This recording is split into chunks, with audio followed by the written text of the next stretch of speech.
What is up, you guys? Welcome back to another episode of Aligned and Ambitious TV.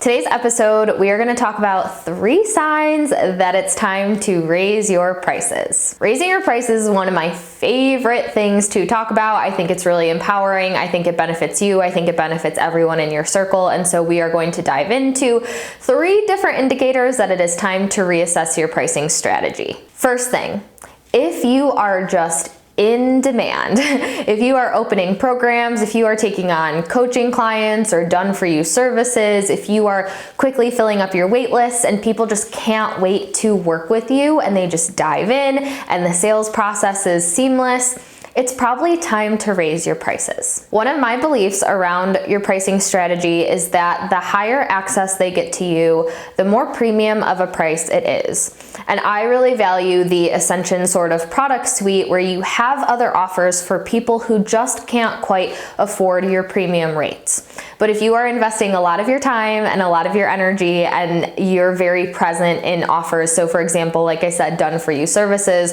or one-on-one coaching or really high-touch masterminds, that should be priced accordingly. And so if you're finding yourself in a season where you're not really getting a lot of price objections, people are just flocking to you, they're ready to pay you, they're paying in full, and you never seem to have new space in these offers, it's definitely time to raise your prices. The second sign when it comes to raising your prices is when you start to incorporate new offers into your product suite.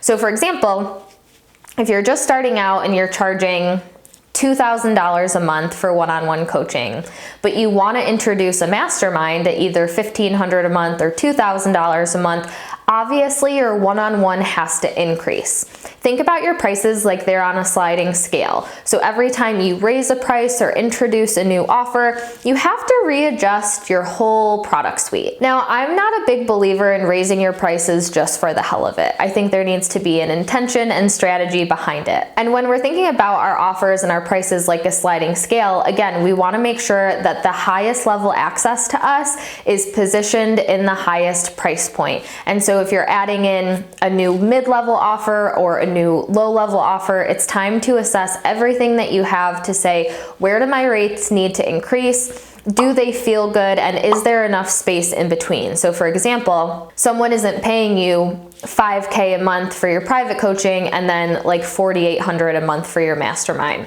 They're too close together. It doesn't make sense. The mentality then becomes, well, why wouldn't I just pay her for her one-on-one coaching? It's only a little bit more. And then it becomes hard to scale. So pricing strategically becomes really important at every stage of your product suite. Okay, now the third indicator that it is time to raise your prices, and this happens more and more as you scale, as you become more in demand, of course, as you become just more confident and you trust yourself more and you have more testimonials and more social proof and your brand is growing, when you no longer feel like there is an even energetic exchange for the prices and offers that you currently have. So for example, let's say you're charging $2,500 a month for your highest level package and you are feeling resistant. You're feeling like you want to earn more. You're feeling like it doesn't excite you to show up to those calls or run that program anymore.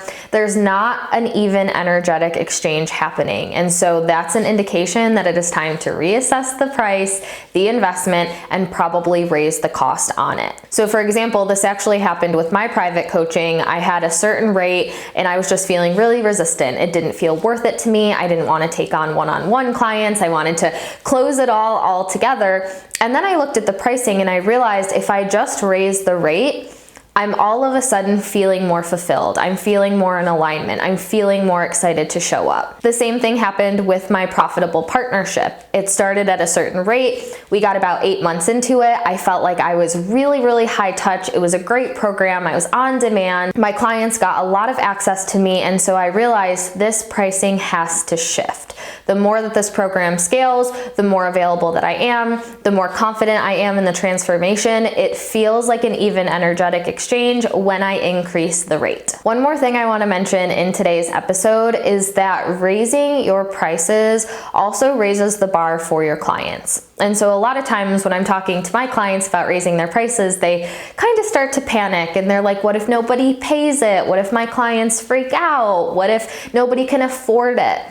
When you raise the bar and you set a higher standard, people follow that. And when they have more skin in the game, they show up at a different level, they invest at a different level, they execute at a different level. Every single time I have raised my prices, my clients have seen an elevation in the way that they show up, in the money that they earn, and just who they are as a leader. I think raising your prices is a really empowering thing to do, and just really checking in with your pricing strategy every couple of months to make sure that it's feeling really good to you, it makes sense, and it's strategic is the best thing we can do as business owners. So hopefully this video got your wheels turning. I want you to go look at your pricing strategy, your pricing structures, ask yourself if anything needs to adjust, if anything needs to shift, and if anything needs to increase. Otherwise, that's all for this week's episode, and I'll see you guys next week.